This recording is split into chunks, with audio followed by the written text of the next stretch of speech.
Hello বন্ধুরা, কি অবস্থা, কেমন আছেন প্রত্যেকে? আশা করি প্রত্যেকে ভালো আছেন অ্যান্ড আমিও ভালো আছি। তো বন্ধুরা, আজ আমাদের যে স্মার্টফোনটি দেখতেছেন এটা হচ্ছে মূলত ভিভো কোম্পানির ভিভো Y15s। আর এই ফোনটি বিগত কয়েক বছর থেকে রান করা হচ্ছে অ্যান্ড কীরকম পারফরমেন্স দিতেছে চলুন তা জেনে নেব আজকের ভিডিওতে। তো ভিডিও শুরু করার আগে যারা এখনও চ্যানেলকে সাবস্ক্রাইব করেন অবশ্যই সাবস্ক্রাইব করে বেল বাটনটি অন করে রাখবেন।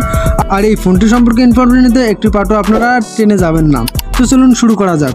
তো বন্ধুরা, এই ফোনটির প্রথমত আপনারা যদি ব্যাক প্যানেলে আসেন তাহলে এখানে দেখতে পারবেন দুটি ক্যামেরার সাথে একটি ফ্ল্যাশ আছে। আর এই সবগুলোকে একটা সার্কেল বা একটা স্কোয়ার শেপের মাধ্যমে আটকে দেওয়া হয়েছে। দেন এইখানে আসলে আপনারা ভিভো লোগোটা দেখতে পারবেন। যেহেতু ফোনটা ওল্ড মডেল হয়ে গেছে এখন, তাই লোগোটা একটু এখান থেকে স্কেচ করেছে। আর নিচের দিকে আসলে আপনারা এখানে দেখতে পারবেন এতে ব্যবহার করা হয়েছে টাইপ বি USB এবং সেই সাথে এইখানে একটা আছে মাইক্রোফোন, একটা ইয়ারফোন জ্যাক দেখতে পারবো। অ্যান্ড সেই সাথে আমরা এখানে স্পিকারটা দেখতে পারবো। আর আমরা সামনের দিকে লক্ষ্য করলে দেখতে পারবো আমরা যেটা সিম কার্ড বা আদার্স কার্ডগুলো লাগাই বা আমরা মেমোরি কার্ড লাগাই তার যে ঘাটটা আছে এটা দেখতে পারবো।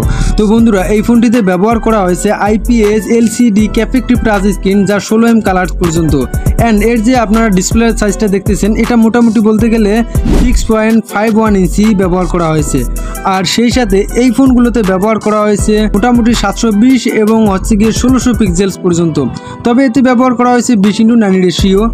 আর এই ফোনগুলোর PPI এতে থাকতেছে মোটামুটি 270 PPI। সেই সাথে এই ফোনগুলোর অ্যান্ড্রয়েড ভার্সন যদি আমরা লক্ষ্য করি তাহলে এর অ্যান্ড্রয়েড ভার্সনে আমরা লক্ষ্য করতে পারবো যে এতে ব্যবহার করা হয়েছে অ্যান্ড্রয়েড ভার্সন 11। আর আজ থেকে বিগত যেহেতু কয়েক বছর আগের ফোন, তাই এতে অ্যান্ড্রয়েড ভার্সন 11টাই রান করা হয়েছে। তবে আপগ্রেডের মাধ্যমে হয়তো 12 পর্যন্ত নিয়ে যাওয়া সম্ভব হয়েছে। আর এর প্রসেসরে ব্যবহার করা হয়েছে MediaTek processor, MediaTek Helio P35 12 nanometer একটি প্রসেসর এতে ব্যবহার করা হয়েছে। আর হচ্ছে কি এটা অক্টা কোর 4x2.3 GHz ব্যবহার করা হয়েছে। এর জন্য এই ফোনটি মোটামুটি অনেকটা ভালো রান করে। আর সেই সাথে এর GPU ব্যবহার করা হয়েছে। তবে মেমোরির ক্ষেত্রে এতে র্যামের ক্ষেত্রে ব্যবহার করা হয়েছে আপনার 3GB এবং সেই সাথে 32GB ব্যবহার করা হয়েছে স্টোরেজের ক্ষেত্রে। এর জন্য আপনাকে সবসময় স্টোরেজটা একটু ক্লিয়ার রাখতে হবে যাতে ফোনগুলো একটু ইজিভাবে মানে চালনা করা যায় আর কি। যেহেতু স্টোরেজটা কম, তাই এই ফোনগুলো একটু স্টোরেজটা বা এক্সট্রা একটা মেমোরি কার্ড লাগালে হয়তো বা অনেক ভালো হয়, যেখানে আপনি ভিডিও বা অডিওগুলো ইনপুট করতে পারবেন। আর হচ্ছে কি এর মেন ক্যামেরা, আর মেন ক্যামেরা যদি আমরা ব্যাক প্যানেলে দেখি এর মেন ক্যামেরা ব্যবহার করা হয়েছে 13 মেগাপিক্সেল। অ্যান্ড এর যে সাথে আরেকটি ক্যামেরা দেখতে পাচ্ছি এটা 2 মেগাপিক্সেল ব্যবহার করা হয়েছে। অ্যান্ড আমরা যদি ফ্রন্ট ক্যামেরায় আসি তাহলে ফ্রন্ট ক্যামেরা দেখতে পারবো এতে ব্যবহার করা হয়েছে মোটামুটি 8 মেগাপিক্সেলের একটি ক্যামেরা। তো উভয় ক্যামেরা দিয়ে কিন্তু আমরা ভিডিও রেকর্ডিং করতে পারবো 1080 30 FPS-এ। খুব ইজিলিভাবে আমরা স্মুথলিভাবে ভিডিওগুলো রেকর্ডিং করতে পারবো। এখন আমি যে ফোনটি দিয়ে ভিডিওটি রেকর্ড করতেছি এটা হচ্ছে ভিভো Y15s একটি স্মার্টফোন। আর এর ফ্রন্ট ক্যামেরা 8 মেগাপিক্সেল ক্যামেরা ব্যবহার করা হয়েছে, যেটা দিয়ে আমি এখন ভিডিওটি রেকর্ড করতেছি। আর এই ভিডিওর রিজলিউশন এবং যে ভিডিওর ভয়েস বা সাউন্ড কোয়ালিটি আপনাদের কাছে কেমন লাগতেছে তা অবশ্যই কমেন্টে জানিয়ে দেবেন। যে ফোনটি দিয়ে ভিডিওটি রেকর্ড করতেছি এটা হচ্ছে ভিভো Y15s একটি স্মার্টফোন। আর এর ব্যাক ক্যামেরা দিয়ে আমি মূলত ভিডিওটি রেকর্ডিং করতেছি।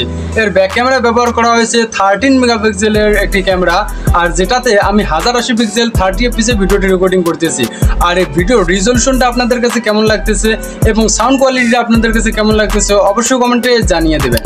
তবে এই ফোনগুলোর কানেক্টিভিটির ক্ষেত্রে ব্যবহার করা হয়েছে ব্লুটুথ, ওয়াইফাই, তারপর অন্যান্য GPS এগুলো। আর সেই সাথে এতে কিন্তু যে ব্যাটারিটা দেওয়া আছে এই ব্যাটারিতে ব্যবহার করা হয়েছে 5000 mAh ব্যাটারি। অ্যান্ড সেই সাথে চার্জিংয়ের ক্ষেত্রে ব্যবহার করা হয়েছে 10 ওয়াট চার্জিং। তবে এতে রিভার্স চার্জিংও কিন্তু কানেক্ট আছে, যার দরুন আমরা চার্জ দিয়ে অনেকটা সুবিধা পাবো বা অনেকক্ষণ দীর্ঘক্ষণ যাবত চার্জে থাকলেও কোনো প্যারা নেই। তো হচ্ছে কি এতে 5 ওয়াট যে 5 ওয়াট রিভার্স চার্জিং ব্যবহার করা হয়েছে। তাছাড়া এই ফোনগুলোতে ফিঙ্গারপ্রিন্ট সেন্সর ব্যবহার করা হয়েছে সাইডের ক্ষেত্রে, মানে সাইড মাউন্টেড ফিঙ্গারপ্রিন্ট ব্যবহার করা হয়েছে এই ফোনগুলোর ক্ষেত্রে। আর অনেকে এর আগের মডেলগুলোতে দেখতে পারবেন এইখানে হচ্ছে যে ব্যাক প্যানেলে ফিঙ্গারপ্রিন্ট ইউজ করা হয়েছে। তো মোটামুটি বলতে গেলে এই ফোনগুলোতে যে কিছু ব্যবহার করা হয়েছে বা যা কিছু আছে বলতে গেলে মোটামুটি একটা ভালো পারফরম্যান্স। তবে সেই সময়কার এই ফোনগুলো কিনতে পাওয়া গেছিলো হচ্ছে আপনার 15,000 টাকা, কিন্তু এখন মার্কেট প্রাইস অনেকটা কম। এখন যদি মার্কেটে আমরা ঢুকি তাহলে আপনারা মার্কেটে এই ফোনগুলো দেখতে পারবেন অনেক কম দাম। দেখুন এইখানে যদি লক্ষ্য করি আপনাদেরকে তাহলে দেখতে পারবেন এইখানে মাত্র 12,999 টাকা এই ফোনগুলোর রেট বর্তমান দেওয়া আছে। তো বলতে গেলে এই ফোনগুলো আপনারাও ইউজ করতে পারেন খুব ইজিভাবে। অ্যান্ড যদি আপনারা সেকেন্ড হ্যান্ডও কিনতে চান দেন আপনার জন্য ভালো হবে যদি আপনি 4-5 হাজারের ভিতর কিনতে পারেন। তাছাড়া আপনি এই ফোনগুলো দিয়ে ভালো কিছু করতে পারবেন অ্যান্ড ক্যামেরা সব কিছু ভালো চলবে। আমি একটা ইমেজ দেখিয়ে দিতেছি, এগুলো এই ফোন থেকেই তোলা, ক্যাপচার করা, আপনারা দেখলেই বুঝতে পারবেন এর ক্যামেরাটা কতটুকু বেটার হতে চলছে। তো ঠিক আছে, আজকে পর্যন্ত, আবারও দেখা হচ্ছে নেক্সট কোনো ভিডিওতে নেক্সট কোনো টপিক নিয়ে। সে পর্যন্ত সকলেই ভালো থাকবেন, ধন্যবাদ সকলকে।